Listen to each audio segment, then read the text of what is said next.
Olá! Você sabia que a legislação brasileira determina a inclusão de alunos com deficiência em escolas públicas ou particulares? Mas será que as escolas estão preparadas para receber um aluno com deficiência? Este é o tema do programa Extra Classe de hoje, que está começando agora.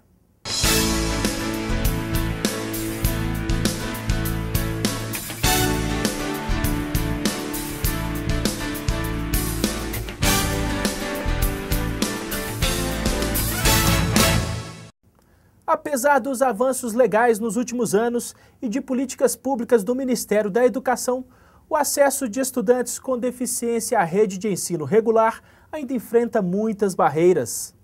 A incorporação desse tema ao currículo escolar pode contribuir para o aprendizado dos alunos e para a construção da cidadania.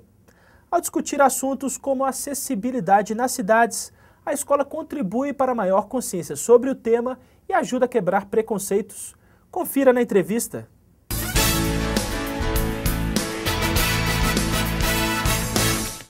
E nossa convidada de hoje é Priscila Augusta Lima, professora de Psicologia da Educação da UFMG e fundadora do Grupo de Estudos de Educação Inclusiva e Necessidades Educacionais Especiais. Olá, professora, tudo bem? Olá, tudo bem. Professora, quando que começou essa discussão sobre a necessidade de um sistema educacional inclusivo no Brasil?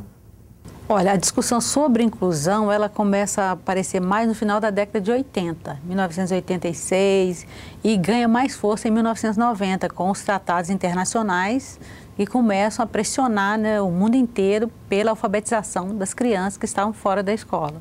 Agora, você contava pra gente que já na década de 30 havia uma discussão entre dois sistemas educacionais que previam a inclusão, não é isso?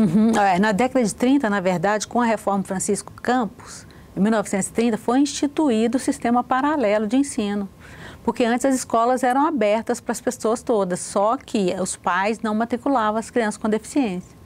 Então, com a ideia de haver uma escolarização, né, a democratização da escola começa a ocorrer, essas crianças começam a ir para a escola. E aí se propõe a criação de um sistema de ensino para elas dentro da escola comum. E, na verdade, elas acabam indo para as classes especiais, porões, né? E aí, na época, Helena de Poff estava aqui no Brasil, em Minas Gerais, então ela propôs a criação de classes especiais, né, para essas crianças, que seriam classes homogêneas, classificadas por níveis de aprendizagem. E essas classes seriam para essas crianças também, com deficiências na época, né? Não usava esse termo. O que aconteceu é que houve uma distorção. Então, essas classes passaram a ter o pior professor, aquele professor que não tinha capacitação nenhuma, eram nos piores lugares, mas isso não foi a ideia da Helena de Poff. Então, às vezes, existe uma política e ela vai sendo reinterpretada de uma outra forma. Atualmente, professora, dentro dessa discussão de educação inclusiva, qual que é o conceito que prevalece?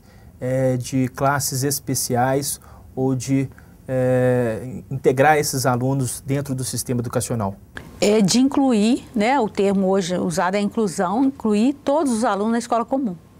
E alguns alunos vão ter algumas necessidades diferentes dos outros. Então, esses alunos, eles vão ter direito, por lei, a um atendimento educacional especializado, que deve ser feito de preferência na própria escola, no outro horário, né, da aula na sala comum.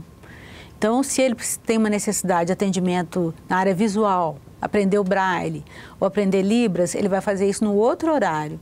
E o sistema de ensino tem que prover a escola com um pessoal capacitado e as condições de ter esse atendimento educacional especializado.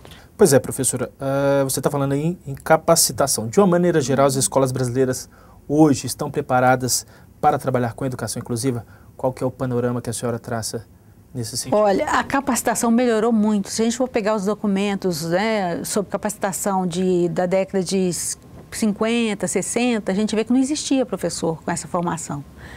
Aí isso foi progredindo. Então, hoje a gente tem professores ainda que não têm formação na graduação. Então, a gente forma ainda professores que não ouviram falar sobre educação inclusiva no curso.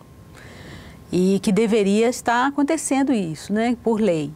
Mas a gente ainda encontra professores que não ouviram falar e outros que já se formaram e não ouviram falar. Então, esses têm que participar de um processo de formação continuada E todos os currículos precisam incluir uma disciplina que fale sobre pessoas com necessidades especiais. Mas nós estamos nesse caminho? Estamos, agora tem que ser feita uma pesquisa em todas as universidades, particulares e públicas, né, se elas têm no currículo de formação de professores e de pedagogia uma disciplina que informe os professores sobre isso. Agora, além dessa questão específica sobre o currículo, né, dos professores, quais outros principais desafios que o sistema educacional deve enfrentar para que tenhamos uma educação inclusiva no Brasil? Há problemas com a acessibilidade da escola, e essa acessibilidade, por exemplo, física, né? Barreiras físicas, não ter o banheiro adaptado, ter escadarias na escola. Então, isso depende de procedimentos burocráticos, então isso às vezes emperra um pouco o processo. Então, a escola tem que se readaptando para poder fazer essa adaptação física, organizar um banheiro, né? Construir uma rampa, e tem a parte de formação de pessoal mesmo, que essa é mais necessária até do que a parte física. Porque não adianta você ter uma rampa se o professor não acolhe bem o aluno, que são as barreiras atitudinais, né? Questão até cultural também, né? Cultural, né? Esse aspecto cultural a gente percebe que ele vem progredindo, vem melhorando com as situações de acesso das pessoas aos cinemas, shoppings, né? Então as pessoas com deficiências hoje estão saindo de casa. E esse contato com a população é fundamental, porque a população começa a ver que ele não é tão incapacitado. Se ele está ali saindo, está indo ao cinema, está fazendo compras, então começa a mudar uma representação que foi construída sobre a pessoa. Professora, eu vou convidá-la para assistirmos a uma reportagem feita pela equipe do Extra Classe sobre esse assunto. Vamos lá? Na escola inclusiva, professores e alunos aprendem uma lição que a vida dificilmente ensina: respeitar as diferenças. Este é o primeiro passo para construir uma sociedade mais justa. Nessa escola, a intérprete acompanha as aulas e, através da língua brasileira de sinais, traduz o que a professora diz.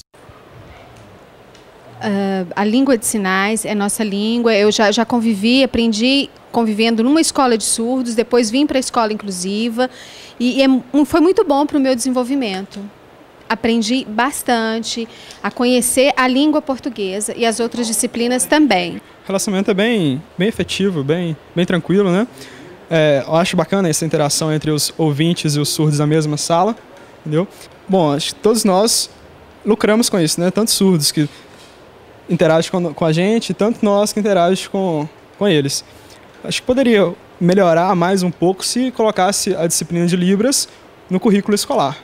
Eu aprendi língua de sinais convivendo com surdos e a minha professora intérprete me auxilia muito. Vejo a importância que é a gente estar sempre convivendo e aprendendo. O grande ganho para todos é viver a experiência da diferença. Se os estudantes não passam por isso na escola, mais tarde terão muita dificuldade de vencer os preconceitos. Então eu vejo essa quebra de preconceito, tabus em sala de aula.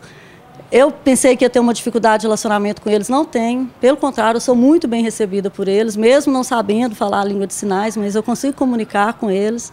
Então, assim, está sendo uma experiência excelente. E eu estou vendo o resultado. Ser surdo, ser usuário da língua de sinais, é ter uma cultura e uma identidade diferente de nós que ouvimos.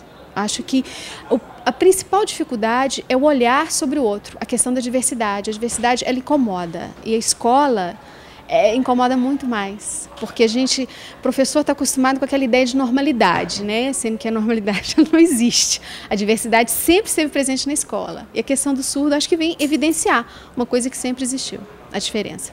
A inclusão nas escolas ganhou destaque nas discussões da Conferência Nacional de Educação, mas ainda é preciso avançar na garantia de direitos. Ao estarem na escola, também nós tivemos a aprovação, no texto final da CONAI, de alguns direitos. Um deles, de que seus professores tenham a formação garantida, de que se tenha equipamento, materiais, que se tenha transporte adaptado a essa população. Ou seja, a perspectiva de garantir condições para que eles possam exercer o direito de estar na escola e de estudar como todo outro cidadão.